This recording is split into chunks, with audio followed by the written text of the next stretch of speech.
um dos pontos mais importantes, né, é a gente entender que muitas vezes esse processo de mudança dá a sensação de que existe uma resistência interna. É como se existe uma força dentro de mim que me segura. E por mais que eu faça força para ir para frente, eu fico presa no que está atrás. Por mais que eu faça força para caminhar para frente, parece que tem algo me puxando para trás, sabe? E tudo isso acontece na realidade porque dentro da gente, né, ao longo da nossa vida, foram sendo estabelecidos padrões, crenças que não estão no nosso nível de consciência. Então, muitas vezes, o meu desejo atual, consciente, a minha meta clara, objetiva, que eu quero para minha vida, ela é conflitante com aquilo que eu acredito. No meu subconsciente, ela é conflitante com as minhas crenças, né? Então, muitas vezes, essas crenças limitantes que estão presas ali no meu inconsciente, que eu não tenho acesso a quais são, não é, tipo, não é algo que me vem na cabeça, elas acabam criando um processo de blindagem. É como se elas existissem justamente para me proteger, para me defender. Então, o meu sistema interno, ele trabalha contra essas mudanças porque ele acredita que ele está me defendendo, né? Ele acha que está fazendo um bem, mas na verdade, às vezes é uma proteção em excesso, é um medo em excesso, é uma crença que talvez nem faça mais sentido, mas nós não temos consciência, né? Então, é um inimigo oculto, mas é um inimigo que está dentro de mim. A gente geralmente não muda, as mudanças acabam sendo tão difíceis e desafiadoras porque existem padrões, existem proteções, existem inimigos internos que estão no meu inconsciente que me puxam, que me travam, né? E aí vem a busca para a gente conseguir destravar tudo isso, para a gente conseguir fazer diferente disso tudo. Boa noite para quem chegou agora, né? Se eu perguntar aqui para vocês, imagina só uma situação. Quem de vocês aqui gostaria de ganhar mais dinheiro? Talvez muitos de vocês, né? A grande questão é, por que tem pessoas que têm facilidade de atrair o dinheiro, do dinheiro vir até elas, e tem outras pessoas que têm tanta dificuldade, que é como se o dinheiro fugisse de perto delas? Qual que é a diferença entre esse grupo de pessoas, né? A grande questão é que os medos que estão escondidos dentro de mim, os medos escondidos que estão presentes no meu inconsciente, eles acabam bloqueando esse processo. Existe algum medo interno em relação a ganhar dinheiro que me impede de ganhar dinheiro, que impede que o dinheiro chegue até mim com facilidade. A questão da alimentação. Por que eu não emagreço? Muitas vezes é uma grande demanda em consultório, na mentoria. A comida gera medos dentro de você que você não tem consciência. A atividade física e qualquer outra situação. Quando existe um processo de mudança que conscientemente eu estabeleci tudo certinho, mas chega na hora de agir, as coisas não acontecem, é porque tem um medo escondido por trás desse comportamento. E enquanto a gente não identifica esse medo, enquanto eu não identifico esse pedacinho, as coisas não vão fluir, né? E as pessoas têm medo de olhar para dentro, né? Então elas ficam aqui no superficial. Então, se eu não consigo mudar algo, eu fico me criticando, eu fico me culpando, uma série de coisas, né? Mas eu não paro para entender o que tem por trás desse comportamento que está me bloqueando.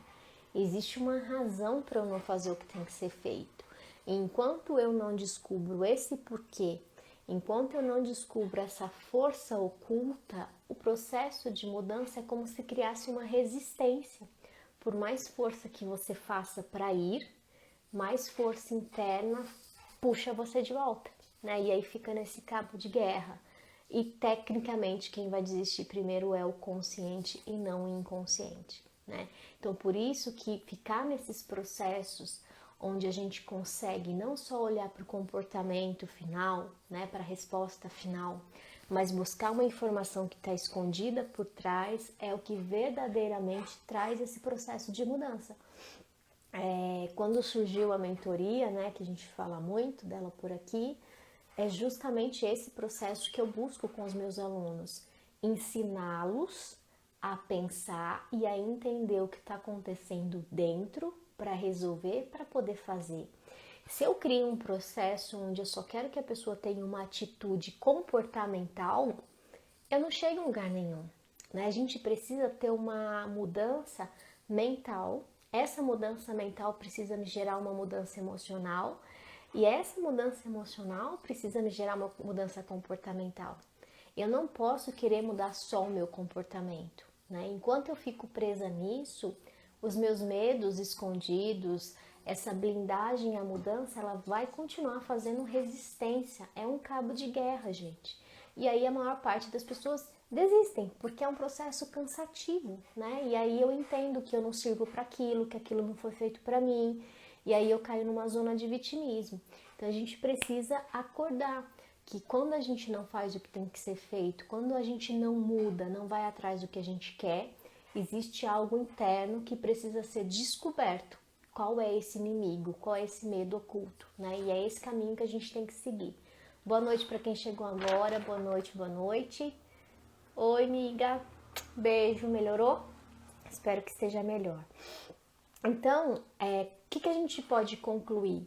Que essa imunidade à mudança, né? Que essa resistência, né, entre aspas, à mudança acontece dentro da gente justamente por conta das nossas preocupações inconscientes. O meu inconsciente, ele tem uma série de preocupações, em cima dessas preocupações, ele cria vários pensamentos e esses pensamentos me bloqueiam de agir, né? Essa minha mentalidade acaba me bloqueando de agir. Ô dó! Eita nós, né? Melhora, amiga, melhora porque é meu aniversário. E aí, imagina só, né? Meu inconsciente tem uma série de preocupações e ele acredita que essas preocupações são válidas, que essas preocupações fazem sentido. E aí eu venho conscientemente, racionalmente, crio uma meta para atingir, que é algo novo, que é algo diferente, que é algo que eu nunca fiz, que é algo que eu nunca conquistei. Isso daqui, de uma certa forma, envolve perigo para o meu inconsciente. Então ele faz você acreditar que é muito melhor você ficar na sua caixinha, né? Então por que vem a procrastinação? Por que vem a sabotagem? Porque é a maneira que o inconsciente tem de fazer com que a gente fique preso nessa caixinha, nessa zona de conforto. Por pior que esteja a minha vida, eu sei como tá. Eu posso estar bem, eu posso não estar bem, mas eu sei como tá. Se eu saio daqui, eu me coloco em perigo, eu me coloco em risco. E aí ele vai te puxar de volta para a caixinha. Então você tenta e ele te puxa. A grande questão é, quem vai resistir mais? A sua parte consciente, você que quer, que deseja, que sabe que vale a pena, ou você vai ser vencido pelos seus inimigos internos, pelos seus medos escondidos? E na maior parte do caso, hoje em dia, as pessoas estão sendo vencidas pelos medos, né? As pessoas estão sendo vencidas pelo inconsciente, né? O inconsciente, ele não pode dirigir minha vida. Então, qual que é o meu trabalho enquanto pessoa? Eu preciso entrar nessa caixinha, tirar essas informações, ressignificar esses padrões, criar novos padrões e fazer o que tem que ser feito, né? Enquanto eu fico tentando pensar no sintoma que eu não consegui fazer, eu não tenho a resposta. A gente precisa mergulhar para dentro da gente e ir atrás da causa. É só assim que eu mudo, né? E é um processo muitas vezes doloroso. Não é fácil a gente olhar para as nossas dores. Não é fácil a gente olhar para dentro da gente e descobrir, né, que quem está me bloqueando de mudar sou eu mesma, não é o outro. A culpa não é do ambiente, não é do governo, não é da família, não é do trabalho, é sua. E isso pesa, né? Isso é forte, mas isso é importante, né? Então, a gente precisa entender que para eu conseguir sair desse conflito da imunidade à mudança, dessa blindagem que meu sistema interno faz, eu preciso descobrir o que está causando, né, esses medos escondidos, eu preciso entrar em contato com tudo isso, aí então eu preciso ressignificar, que é buscar a destravar, né, o que está ali travando, para que eu consiga agir. A gente só vai agir quando destravar. Só que para destravar eu preciso saber o que está me travando, né? Então é um caminho. Descobrir, destravar e então agir, né? É muito importante a gente entender quando eu tenho medo de algo que me cria essa resistência à mudança, que cria essa imunidade à mudança, a gente precisa entender que para o inconsciente esse medo é legítimo. Esse medo faz sentido. Talvez você conscientemente olhe para aquilo e fale assim, nossa, que sem noção, não tem nada a ver isso. Mas se aquilo existe, tem algo por trás daquilo. A PNL, ela fala muito da gente buscar a intenção positiva do comportamento. Então, se eu tenho um comportamento que está resistindo à mudança, se eu tenho um comportamento de procrastinar, de desistir, eu preciso entender qual a minha intenção positiva em relação àquilo. Porque o que acontece? A intenção positiva está conectada com os ganhos secundários.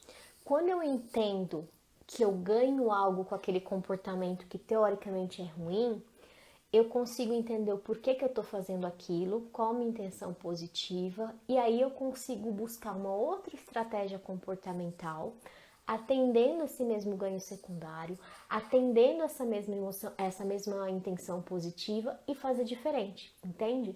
Quando a gente tenta mudar só o comportamento, talvez mudando o comportamento eu não consiga mais esse ganho que eu estou buscando internamente, inconscientemente. E aí eu não vou mudar.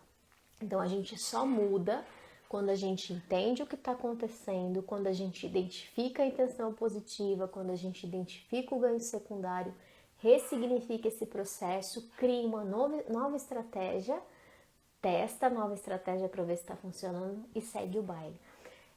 Eu trouxe uma parte aqui para vocês, que é um estudo de caso. Essa terminologia, imunidade à mudança, na verdade ela é de um livro e ela foi criada, eu não vou saber falar o nome deles direito, tá? Mas eu vou falar do meu jeito aqui, gente, desculpa se sair errado. Essa nomenclatura, né, imunidade à mudança, foi criada pelo Robert Kengan e Lisa Lanhayan. Eu acho que é assim, não tenho certeza. Enfim, eles desenvolveram essa teoria da imunidade à mudança. Existe um livro, eu ainda não tive acesso ao livro, mas me interessei bastante. E aí eu fiz uma pesquisa e eu descobri então que tem tipo um estudo de caso, que é um exemplo que o livro traz de como que a gente pode combater essa imunidade à mudança, como que a gente pode reverter esse processo interno. E eu gostaria muito de passar isso para vocês, então eu fiz a anotação de todo o cenário aqui para a gente ir pensando junto, né? No primeiro momento, ele sempre coloca assim, a gente pode ter essa imunidade à mudança quando se refere só a gente, então existe um comportamento da Simone, uma meta minha, pessoal, que eu gostaria de mudar, e isso pode fazer com que eu resista, que eu crie essa imunidade à mudança, que é um sistema de proteção e de defesa.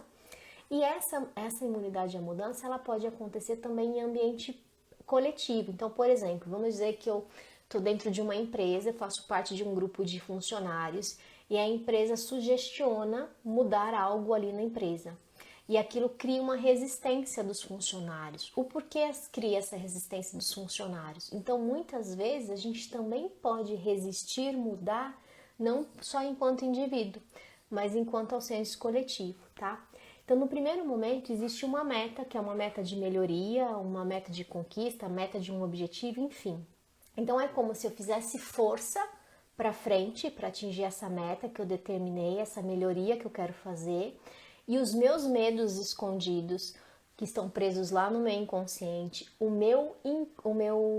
os meus inimigos, eles exercem uma outra força que me puxam, Então eu tenho o impulso de ir para realizar aquilo e internamente existe uma força que me faz ficar.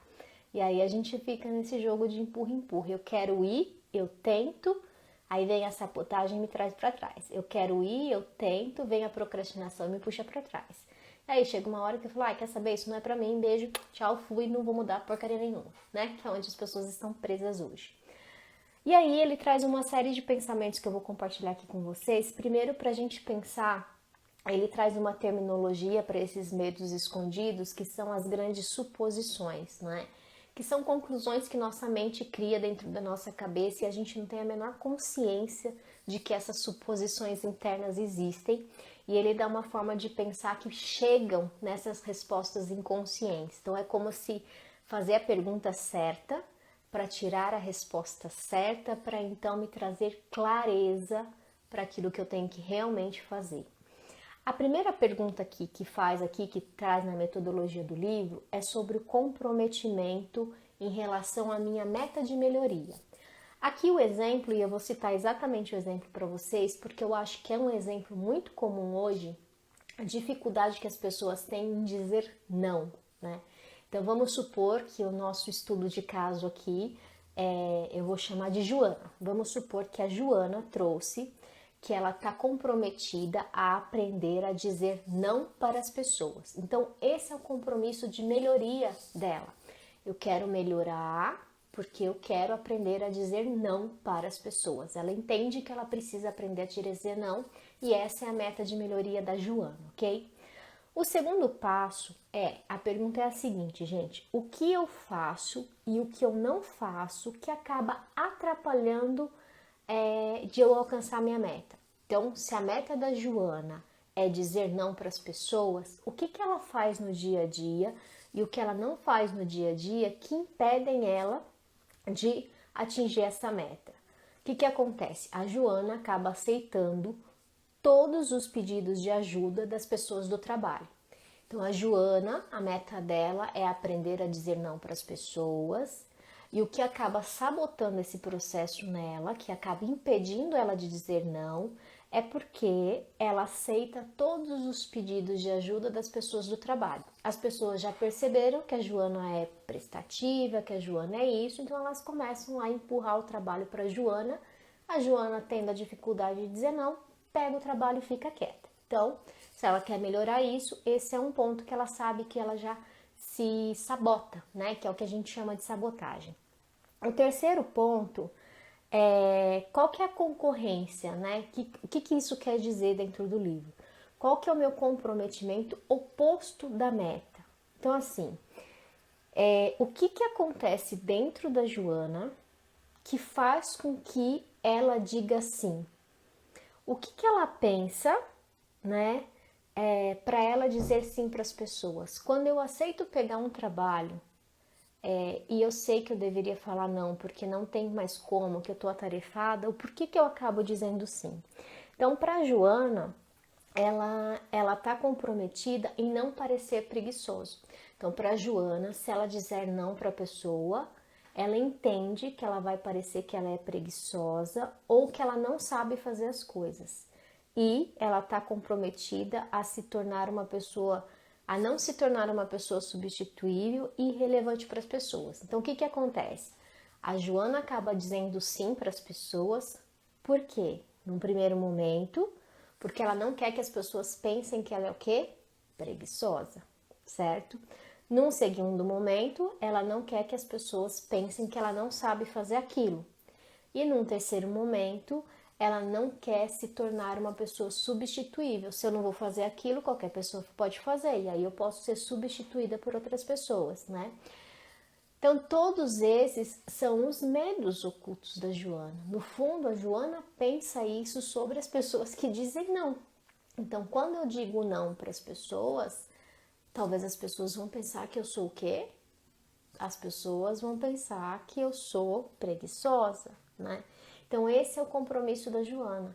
Ela quer se comprometer publicamente com as pessoas para que as pessoas não pensem que ela é preguiçosa, para que as pessoas Não pensem que ela não sabe fazer aquilo e para que as pessoas também entendam que ela não é substituível, né? Então esses são os compromissos da Joana.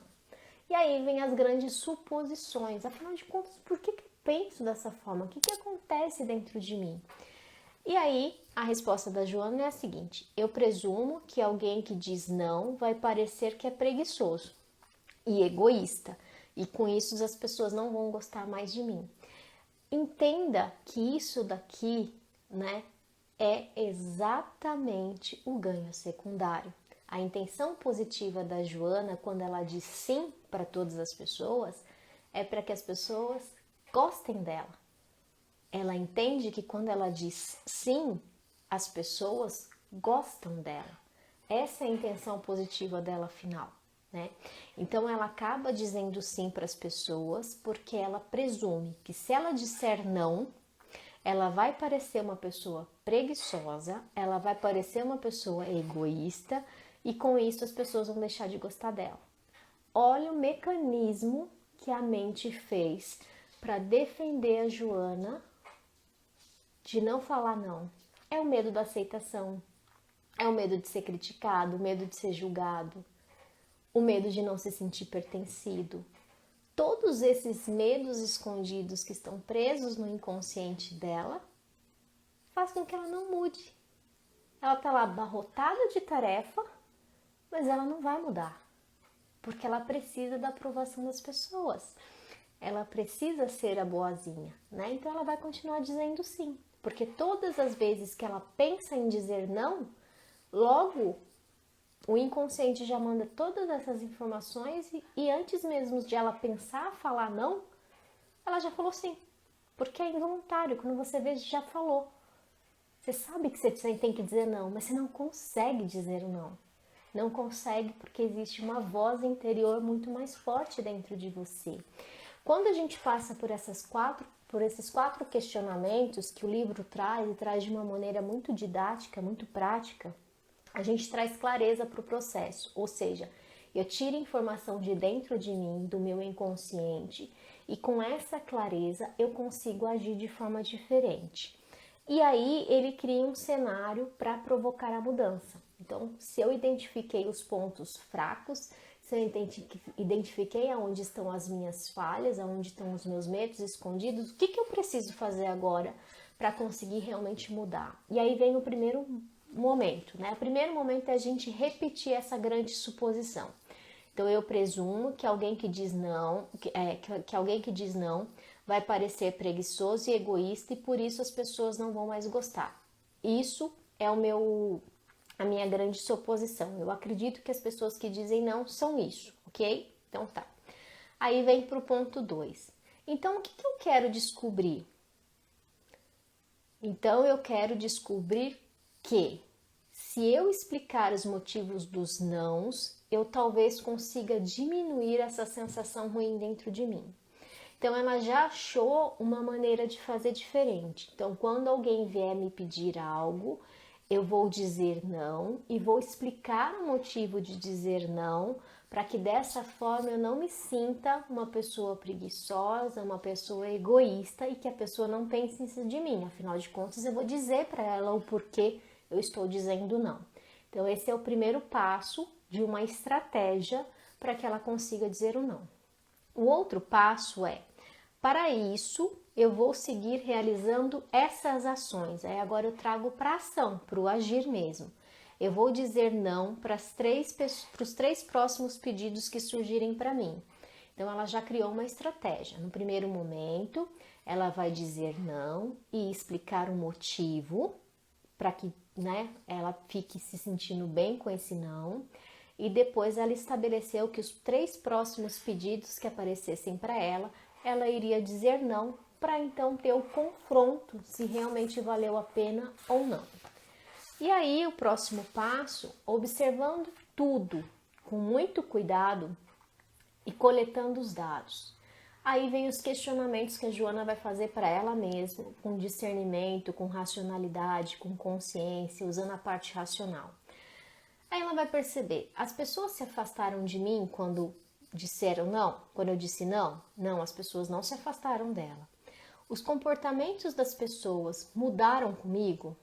Se o comportamento dessas pessoas mudaram comigo, de que maneira essas pessoas mudaram comigo?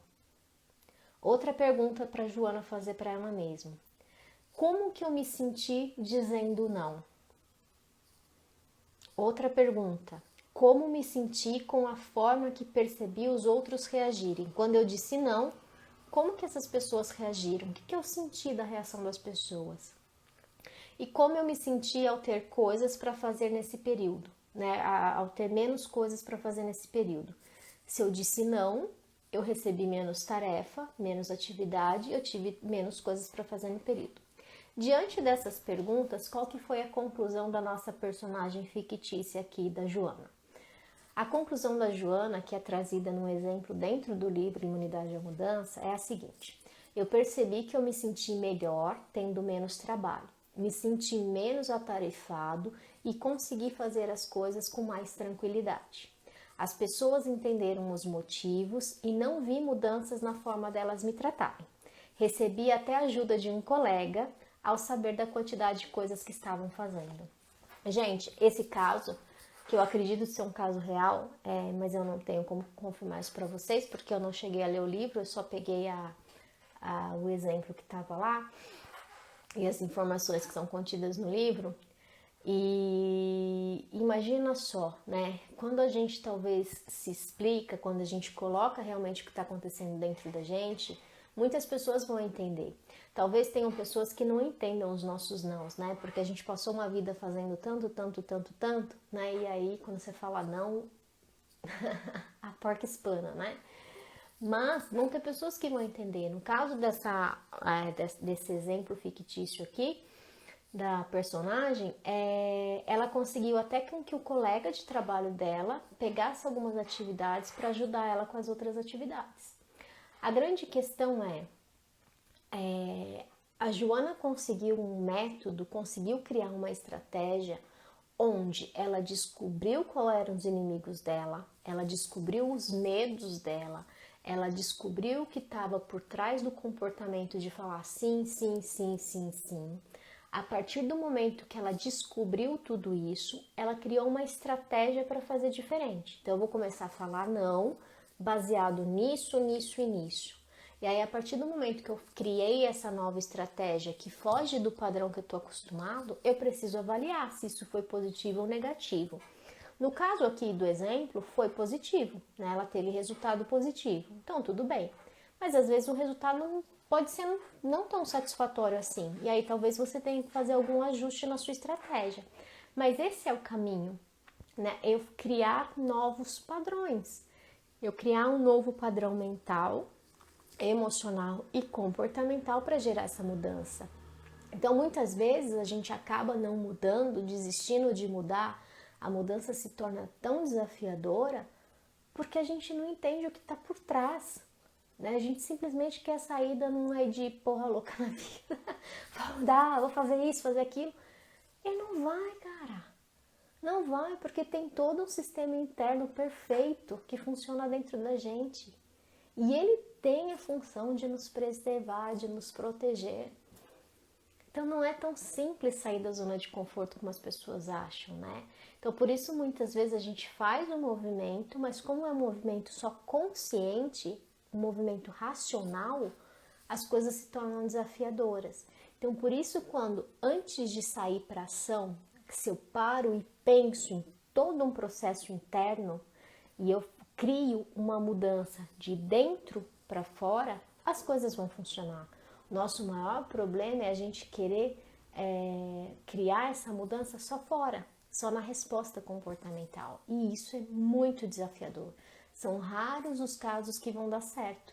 Quando que a gente consegue só mudar um comportamento rapidinho? Quando internamente está tudo bem, meu sistema entende que aquilo não tem perigo, que aquilo tá ok, então pode ir, vai lá e mergulha de cabeça. Senão vai criar resistência, vai criar sabotagem, vai criar procrastinação, vai vir o eu não consigo, eu não posso, eu sou um fracassado, isso. Não. Mas existem medos. E a gente precisa assumir que a gente sente medo. Porque é só assumindo que eu sinto medo. É só assumindo né? Mas o porquê desse medo que eu posso mudar.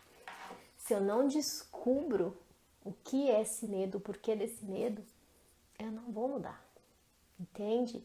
Então, essa imunidade à mudança, ela é muito comum, ela é comum em todos nós, e é muito importante a gente entender métodos, a gente entender sobre metodologia, a gente conhecer o que acontece para poder mudar, né?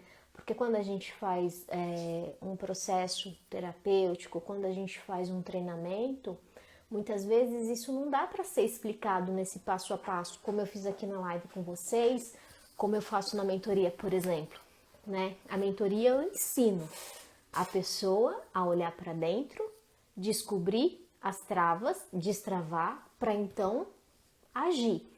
Entende? A mentoria eu entrego na ação, né? Você vai, voa, voa, só voa. Por isso que eu chamo ele de foguetinhos, né?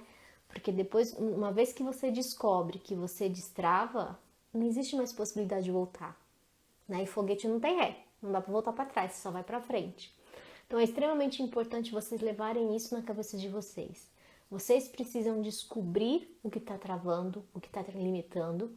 Aí precisa destravar, quebrar esses limites para então conseguir agir. Não é só sobre agir.